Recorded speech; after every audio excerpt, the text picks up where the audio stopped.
কদিন পরে এই রথযাত্রা, আর এই রথযাত্রাকে ঘিরে আপাতত রানীগঞ্জের যে শেয়ারশোল রয়েছে সেই শেয়ারশোলে সাজো সাজো রথ।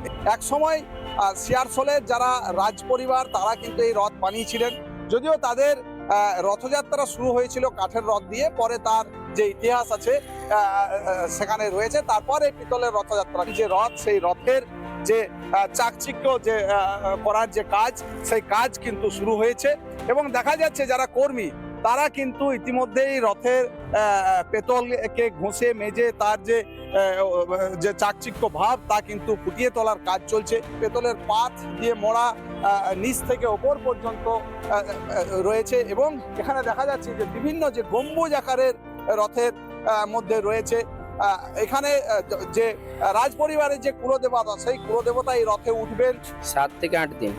7-8 দিন ধরে। কি মানে কিভাবে পরিষ্কার করছেন? পরিষ্কার তেঁতুল দিচ্ছি, পিতম দিচ্ছি, এটা করে দিচ্ছি, আর কিছু ব্যবহার করছি না। তো এটা কি আপনারা প্রতি বছরই করেন এই রথটা পরিষ্কার? হ্যাঁ, কোথাকার আপনারা, কোথা থেকে আসেন? বাঁকুড়া থেকে।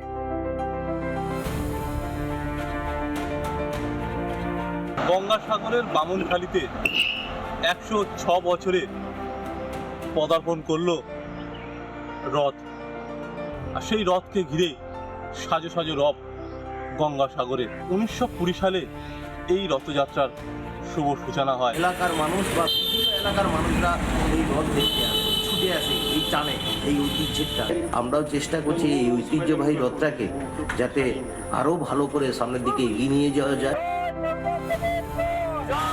নানা ধরনের কন্টেন্ট দেখার জন্য লাইক করুন, শেয়ার করুন আমাদের ফেসবুক পেজ, সাবস্ক্রাইব করুন আমাদের ইউটিউব চ্যানেল।